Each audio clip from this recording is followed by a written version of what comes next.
এই শ্লোকটা কেন হয়? খবর পাইতে পাইতে পাইতে পাইতে আসল খবর পেয়ে গেলাম বন্ধু। এই শ্লোক নারী পুরুষের বডিতে বাসা বাঁধে অবৈধ মেলামেশার কারণে। যারা কন্যা নাউজুবিল্লাহ। বন্ধু, আমি আপনাদেরকে আজকে একটা টেকনিক শিখাইয়া যাই। যদি মানতে পারেন জীবন ধন্য হবে, অন্যথায় নগণ্য হয়ে কবরে যাবেন।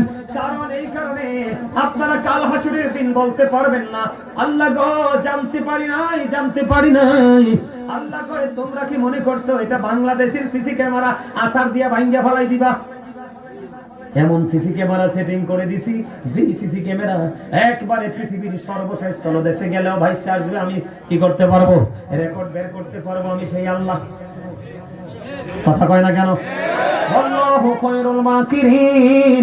শ্রেষ্ঠ ক্ষমতা সেই আল্লাহর কাছে, যে আল্লাহ সব স্থান থেকে পবিত্র। সুবহানাল্লাহ। আরো বলে কন্যা, আর একটু মহব্বতে সুবহানাল্লাহ। এদিকে তাকান, আমার কথাগুলো মানবেন নি? আমি আপনাদেরকে বলে যাই, আল্লামা ইবনে হাজার আসকালানী রাদিয়াল্লাহু তাআলা আনহু তিনি বলেছেন, ও পৃথিবীর মানুষ, তোমরা তোমাদের ছেলে মেয়েদেরকে বড় লোকের সন্তানদের সাথে মেলামেশা থেকে বিরত রাখো। কি রাখো? কারণ তাদের জাতের ভয় থাকে না, কুলের ভয় থাকে না, কলঙ্কের কোনো ভয় থাকে না। তারা তাদের অহমিকা নিয়ে জীবন যাপন করে। এই কারণে আল্লামা ইবনে হাজার আসকালানী তিনি বলে দিয়েছে, ধনী লোকেদের ছেলে মেয়েদের সাথে তোমার বাচ্চাকে উঠা বসা করতে দিও না। কারণ সমাজের জন্য বোঝা হলো, ফিতনা হলো ম্যাক্সিমাম ধনী লোক। তবে সব ধনী লোক না, ভালো তো আছে, ঠিক না বলেন? আপনি যদি ক্যারেক্টারলেস পারসন খোঁজেন, ধনীদের মাঝে খুঁজবেন। আপনি যদি কোনো অনেস্ট পারসন খোঁজেন, তাহলে গরিবের মাঝে খুঁজবেন। সুবহানাল্লাহ কয় না? গরিবের মধ্যে ভালো লোকের সংখ্যা বেশি, আর ধনী লোকেদের মধ্যে অসৎ চরিত্রের অধিকারী মানুষের সংখ্যা বেশি। The man is poor but honest. The man is rich but characterless. আপনি কোনটা নেবেন? কোনটা? গরিব। Thank you very much. আপনারা বুঝতে পারেন নাই? লোকটা গরিব কিন্তু সৎ, কারণ honesty is the best policy. সততাই হলো সর্বোত্তম পন্থা।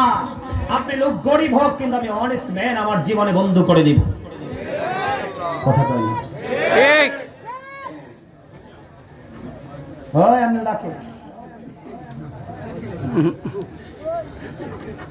চাচা মনে মনে কথা কইতেছে, এলাকে একটু স্মরণ করাই দিলাম। চাচা চলে গেলেন কিনবেন নি?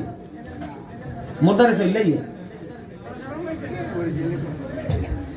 আপনারা নিয়ে একটু হাসানোর জন্য কথাটা বলছি। সবাই তো হাসতে পারেন না, হার্ট অ্যাটাক করে মরবেন তো। ওমা আয় বাড়তি জোরে হাসিয়েছে গোমরামুখী। এই একটা মানুষের সুস্থ জীবন রাখার জন্য নবীজি যে শিক্ষা দিয়েছেন, এর মধ্যে একটা হলো হাসি। হাসি খুশি জীবন মানুষকে স্বাভাবিক করে দেয়, আর গোমরাহি গম্ভীরতা মানুষের জীবনকে অস্বাভাবিক ভাবে গড়ে তোলে। দেখবেন গম্ভীর মানুষ হার্ট অ্যাটাক করে মারা যায়। যে মানুষ হাসি খুশি থাকে, সুখ দুঃখ সবার সাথে শেয়ার করে, তার জীবন কিন্তু গোমরা মানুষের চাইতে অনেক স্মার্ট। এটা আমার নবীজির কথা, আমার না। নবীর কথা সত্য না মিথ্যা? হ্যাঁ, ইহুদিরা কি বলেছে আমার নবী সম্পর্কে? হযরত মুহাম্মদ সাল্লাল্লাহু আলাইহি সাল্লাম was born in Arab country. His father's name was Abdullah. His mother's name was Amina. His father said died before he was born. He lost his mother in his childhood. He was very truthful. আওয়াজ করে বলেন আল্লাহু আকবার। আল্লাহু আকবার। আপনার আমার প্রাণের নবী ছিলেন শ্রেষ্ঠ সত্যবাদী। সন্দেহ করলে আপনি নামাজ রোজা যাই করেন, আপনার ঈমান নাই, শেষ। সুবহানাল্লাহ বলেন না? সুবহানাল্লাহ। তাহলে লোকটা গরিব কিন্তু সৎ, আমি তাকে নিব, নাকি লোকটা ধনী কিন্তু চরিত্রহীন, কোনটা নিব? গরিবকে নিব। কারণ গরিবরা জান্নাতে বসবাস করার বয়স 500 বছর পার হয়ে যাবে, ধনীরা হিসাবের জন্য দাঁড়ায় থাকবে। এই জন্য বলি the rich are not always happy. ধনীরা সব সময় সুখী নয়। তবে নবীজির কথা হলো আল কিনা নফস, প্রকৃত ধনী হলো আত্মার ধনী। ওটার জন্য প্রেজেন্ট এন্ড ফিউচার আল্লাহ দুটোকে ব্রাইটনেস করে দিয়েছে, আলোকিত করে দিয়েছে। জোরে জোরে কোন সুবহানাল্লাহ। সুবহানাল্লাহ জোরে বলবেন। আমরা সবাই আজকে জান্নাতের মেহমান। আল্লাহ এবং আল্লাহর হাবিবের কথা, কেউ টুপি ছাড়া, কেউ পাঞ্জাবি ছাড়া, এই যে যেটাই পরে আসছেন, আমরা সবাই আজকে কি জান্নাতের মেহমান?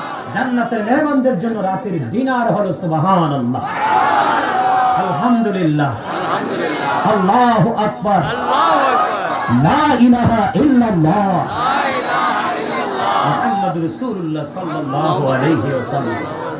জোরে জোরে বলুন না সুবহানাল্লাহ। যদি প্রোগ্রামটা দুপুরে হতো তাহলে আমাদের দুপুরে লাঞ্চ হয়ে যেত। যদি সকালে হতো তাহলে এই প্রোগ্রামটা আমাদের সকালে ব্রেকফাস্ট হয়ে যেত। কারণ বলে হুজুর এটা কি বললেন? মুমিন কিন্তু প্রতিদিন সকালে ব্রেকফাস্ট করে, দুপুরে লাঞ্চ করে, রাতে ডিনার করে, প্রতিদিন। কেমনে? এই বাজারে আসছেন আপনারা রুহের খাবারের জন্য। কিসের জন্য? এই বাজারটা যখন এই প্যান্ডেল সামিয়ানা খুলে যাবে, এটা দুনিয়ার সাধারণ জলসা, দুনিয়ার সাধারণ জায়গা। এখানে আসবেন আপনি দেহের খাবারের জন্য।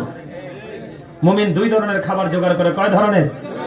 একটা হলো তার রুহের, আর একটা হলো তার দেহের। আর যারা মুমিন হইতে পারছে না, এরা মরলে কি না মরলে কি, বাঁচলে কি না বাঁচলে কি, কিচ্ছুই যায় আসে না। ঠিক না ভাই? এবার এসে বন্ধু আমার দিকে তাকান।